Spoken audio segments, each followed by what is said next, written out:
സുഹൃത്തുക്കളെ, ഇന്ന് ഞാൻ റോക്കി ബായുടെ യഥാർത്ഥ KGF മുഴുവൻ ഒറ്റയ്ക്ക് വൃത്തിയാക്കാൻ പോവുകയാണ്. ഇന്നത്തെ KGFും അവിടുത്തെ ആളുകളുടെ അവസ്ഥയും എന്താണെന്ന് നിങ്ങൾക്ക് അറിയണ്ടേ? ദയവായി ഈ വീഡിയോ മുഴുവനായി ഒന്ന് കണ്ടു നോക്കൂ. കേരളത്തിൽ നിന്നും കാശ്മീരിലേക്കുള്ള ക്ലീൻ ഇന്ത്യ യാത്രയുടെ 6ാമത്തെ ദിവസമാണ് ഇന്ന് ഞാൻ എത്തി നിൽക്കുന്ന ബാംഗ്ലൂരാണ്. ബാംഗ്ലൂരിൽ നിന്നും KGFിലേക്കാണ് ഇന്ന് നമ്മുടെ യാത്ര. KGF ആണ് ഇന്ന് ഞാൻ വൃത്തിയാക്കാൻ പോകുന്നത്. പോകുന്ന വഴിയിൽ വഴിയരികിലെ ഈ കച്ചവടക്കാരെ കണ്ട് വണ്ടി നിർത്തിയതാണ്. സത്യം പറഞ്ഞാൽ ഞെട്ടിപ്പോയി. ഇതിന്റെ പേരാണ് ബിമൽ ഫെസ്റ്റ്. ബിമൽ എന്ന സ്ഥലത്താണ് ഇത് നടക്കുന്നത്. എന്ത് സാധനം എടുത്താലും വെറും 100 രൂപ മാത്രം. ഉപ്പ് തൊട്ട് കർപ്പൂരം വരെ ഇവിടെ കിട്ടും. ഇപ്പൊ ഞാൻ എടുത്തു വെച്ചിരിക്കുന്ന ഈ ജാക്കന്റെ വില വെറും 100 രൂപയാണ്. നമ്മുടെ നാട്ടിലൊക്കെ ആണെങ്കിൽ ഇതിന് 700-800 രൂപയൊക്കെ വില വരും. ഷൂവിന് 100 രൂപ, പെട്ടികൾക്ക് 500 രൂപ. സത്യം പറഞ്ഞാൽ ഇവിടെ നിന്ന് എന്തെങ്കിലും സാധനം എടുത്ത് നാട്ടിൽ കൊണ്ടുപോയി വിൽക്കുകയാണെങ്കിൽ 5 ഇരട്ടി വരെ നമുക്ക് ലാഭം ഉണ്ടാക്കാൻ പറ്റും. എല്ലാ മാസവും അവസാന ദിവസം ബിമൽ എന്ന സ്ഥലത്താണ് ഇത് നടക്കുന്നത്. ഇതിനെപ്പറ്റി ഡീറ്റെയിൽ ആയിട്ട് ഞാൻ മറ്റൊരു വീഡിയോ ചെയ്യുന്നതാണ്. തൽക്കാലം ഇന്ന് നമുക്ക് ഇവിടെ നിന്ന് യാത്ര തിരിക്കാം. അവിടെ നിന്നും 2-3 ഷട്ടും വാങ്ങി ഞാൻ യാത്ര തിരിച്ചു. ഇവിടെ നിന്നും KGFിലേക്ക് 12 കിലോമീറ്റർ ഉണ്ട്. ബിമൽ എന്ന് പറയുന്നത് ആർമിയുടെ ഒരു പ്രൊട്ടക്റ്റഡ് ഏരിയയാണ്. അവിടെയാണ് ആർമിയിലേക്കുള്ള വണ്ടികളൊക്കെ നിർമ്മിക്കുന്നത്. അത് മുഴുവൻ ഒരു കാടായി ചുറ്റപ്പെട്ട് നിൽക്കുന്ന ഏരിയയാണ്. അവിടെ വേസ്റ്റ് ഇടരുത് എന്ന് എഴുതി വെച്ചിരിക്കുന്ന ഒരു ബോർഡാണ് ഇത്. ഇതിന് ചുറ്റും വേസ്റ്റുകൾ കൊണ്ട് നിറഞ്ഞിരിക്കുകയാണ്. എന്ത് അവസ്ഥയാണല്ലേ.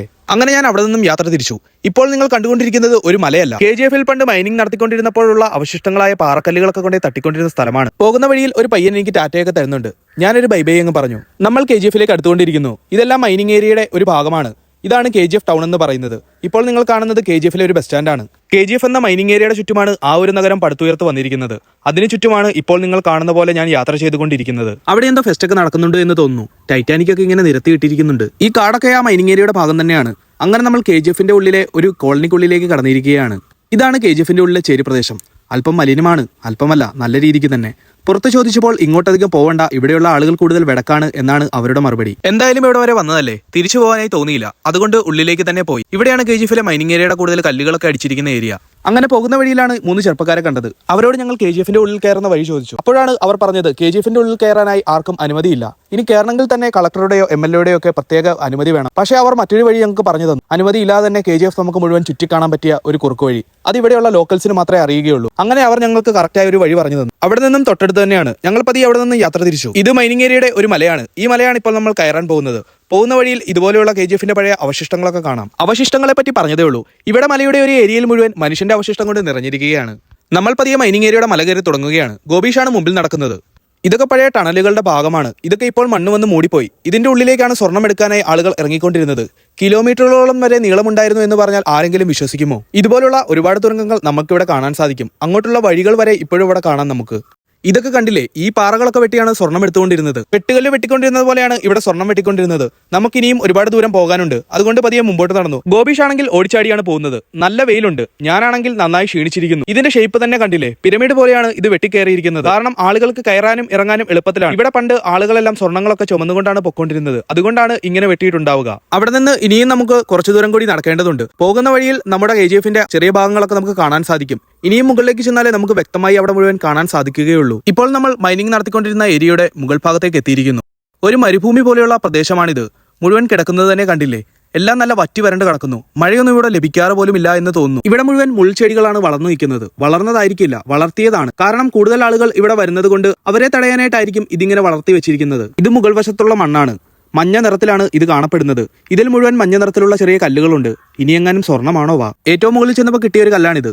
ഇതിൽ സ്വർണ്ണത്തിന്റെ ഫ്ലേക്സ് ഉണ്ട്, അതായത് ചെറിയ ചെറിയ തരികൾ. ഈ വീഡിയോക്കകത്ത് ചിലപ്പോൾ നിങ്ങൾക്ക് കാണാൻ പറ്റില്ലായിരിക്കും. പക്ഷെ വെയിലത്ത് വെച്ച് കഴിഞ്ഞാൽ കറക്റ്റായിട്ട് നമുക്ക് അറിയാനായിട്ട് സാധിക്കും. ഇത് ഇവിടെ നിന്നും കൊണ്ടുപോയാൽ ജയിലിൽ കിടക്കേണ്ടി വരും. അതുകൊണ്ട് അത് അവിടെ തന്നെ ഇട്ടിട്ട് വീണ്ടും മുമ്പോട്ട് നടന്നു. നിങ്ങളിപ്പോൾ കാണുന്നത് മൈനിങ് നടത്തിക്കൊണ്ടിരുന്ന ഒരു പ്രദേശമാണ്. എത്രയോ ലക്ഷം ആളുകളുടെ വിയർപ്പ് വീണ മണ്ണാണിത്.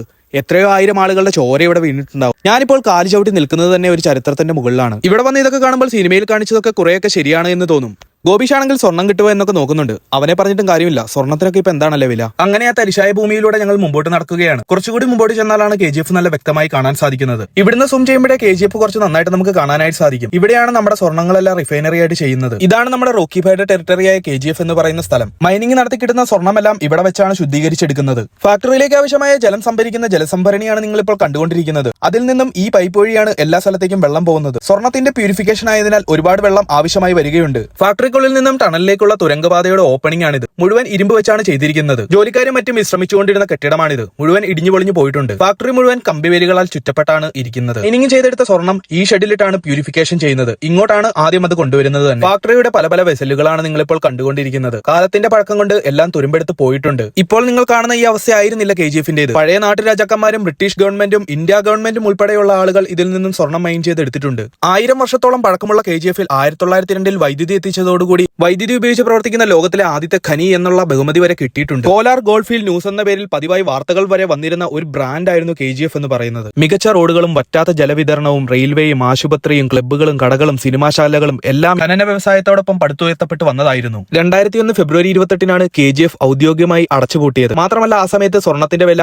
വളരെ താഴെയായിരുന്നു. ഖനികളിലെ സ്വർണത്തിന്റെ അളവ് കുറയുകയും ഖനനം ചെയ്യാനുള്ള ചെലവ് ക്രമാതീതമായി വർദ്ധിക്കുകയും ചെയ്തു. അടച്ചുപൂട്ടുന്ന സമയത്ത് ഒരു ടൺ അയരിൽ നിന്നും ലഭിച്ചിരുന്ന സ്വർണത്തിന്റെ അളവ് വെറും 3 ഗ്രാമിൽ താഴെ മാത്രമായിരുന്നു. മാത്രമല്ല ലോകത്തിലെ തന്നെ ഏറ്റവും ആഴമേറിയ ഖനികളിലൊന്നായിരുന്നു KGF. സ്വർണം തേടി ഭൂമിക്കടിയിലേക്ക് 3 കിലോമീറ്ററിലധികം ആഴത്തിൽ തുരങ്കങ്ങൾ നിർമ്മിക്കേണ്ടി വരുന്നത് വളരെ അപകട സാധ്യത ഉണ്ടാക്കുകയും ചിലവ് വർദ്ധിപ്പിക്കുകയും ചെയ്തിരുന്നു. നിലവിൽ വർഷങ്ങൾ നീണ്ട കാത്തിരിപ്പിന് ശേഷം KGF വീണ്ടും തുറക്കാനുള്ള നടപടികൾ സർക്കാർ ആരംഭിച്ചിട്ടുണ്ട്. പുതിയ സാങ്കേതിക വിദ്യകൾ ഉപയോഗിച്ച് ഖനിയിലെ അവശിഷ്ടങ്ങളിൽ നിന്നും സ്വർണം വേർതിരിച്ചെടുക്കാനാണ് ഇപ്പോൾ ലക്ഷ്യമിടുന്നത്. മൈൻ ചെയ്തെടുത്ത സ്വർണം കഴുകിക്കൊണ്ടിരുന്ന സ്ഥലമായിരുന്നു ഇത്. ഇവിടെ നിന്നാണ് വെള്ളം ഒഴുകിപ്പൊക്കൊണ്ടിരുന്നത്. മലയിറങ്ങി പതിയെ താഴത്തേക്ക് വന്നപ്പോൾ പഴയ വാച്ച് ടവറുകളൊക്കെ കാണാം. ഏകദേശം സിനിമയിലൊക്കെ നമ്മൾ കണ്ടപോലെ തന്നെയാണ്. ഇവിടെ ഇരുന്നാണ് വാച്ച് ഗാർഡുകൾ അവിടെ പണിയെടുക്കുന്ന ആളുകളെ നിരീക്ഷിച്ചുകൊണ്ടിരുന്നത്. മൈനിങ് നടത്തി കഴുകി വിട്ടുകൊണ്ടിരുന്ന വെള്ളമെല്ലാം വന്നു ചേർന്ന സ്ഥലമായിരുന്നു ഇത്. ഇങ്ങോട്ട് വരുന്ന വെള്ളത്തിലെല്ലാം സ്വർണത്തിന്റെ അളവുള്ളതുകൊണ്ട് ഇവിടെയാണ് ആദ്യം സർക്കാർ ഖനനം നടത്താനായി ഇനി പോകുന്നത്. അങ്ങനെ നടന്നു വന്നപ്പോഴാണ് 2 കുട്ടികളെ കണ്ടത്.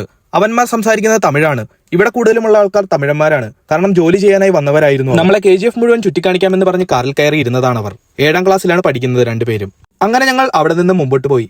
ഈ ഒരു ഏരിയയിലെ മുഴുവൻ സാധനങ്ങളും പണിതിരിക്കുന്നത് ബ്രിട്ടീഷുകാരാണ്. ഇവിടെ തന്നെ നിങ്ങൾക്ക് കാണാം ഇവിടെയുള്ള പള്ളികളും ഗ്രൗണ്ടുകളും സ്കൂളുകളും എല്ലാം നിർമ്മിച്ചിരിക്കുന്നത് തന്നെ ബ്രിട്ടീഷുകാരാണ്. KGF-ലെ നമ്മുടെ ഫാൻസാണ് ഇവന്മാർ.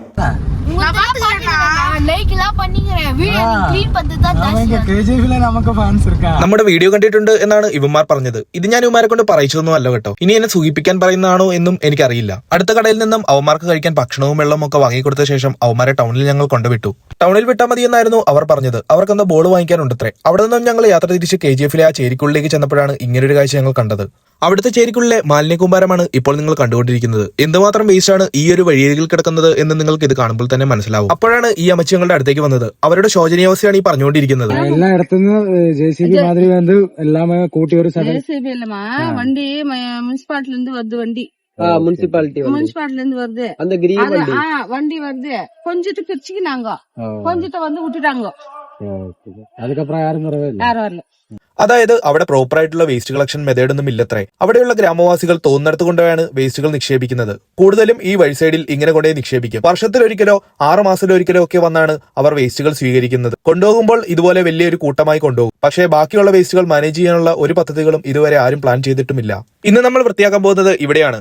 ഇതാണ് എന്റെ സുഹൃത്ത് ജോയൽ. ഇവൻ ബാംഗ്ലൂരാണുള്ളത്. ഇവരുടെ വീട്ടിലായിരുന്നു ഞാൻ 2 ദിവസമായി നിന്നുകൊണ്ടിരുന്നത്. ജോയാണ് ചൂലും കൊട്ടയുമായി ആദ്യം ഇറങ്ങിയത്. ഞാനും ഒരു ചൂലെടുത്ത് പരിപാടി സ്റ്റാർട്ട് ചെയ്യാൻ തുടങ്ങി. കാരണം വൈകുന്നേരമായിട്ടുണ്ട്. രാത്രി ആവുന്നതിന് മുമ്പേ നമുക്ക് ഇവിടുത്തെ പരിപാടി തീർത്ത് പോവേണ്ടതാണ്. അടിച്ചിട്ടും വേസ്റ്റുകളൊന്നും തീരുന്നില്ല. കൂമ്പാരമായിക്കൊണ്ടിരിക്കുകയാണ്. കൂടുതലും ഇതുപോലെ പ്ലാസ്റ്റിക് വേസ്റ്റുകളും പേപ്പർ വേസ്റ്റുകളും മാത്രമാണ്. അതുകൊണ്ട് തന്നെ അതെല്ലാം ഒരു ചാക്കിലേക്ക് വാരാമെന്നോർത്തു. അങ്ങനെയാകുമ്പോൾ വേസ്റ്റിന്റെ കട്ടി കുറയുമല്ലോ. ആ കട്ടി കുറയുന്ന സമയത്താണെങ്കിൽ നമുക്ക് പെട്ടെന്ന് അടിച്ചു വാരാനായി എളുപ്പമാണ്.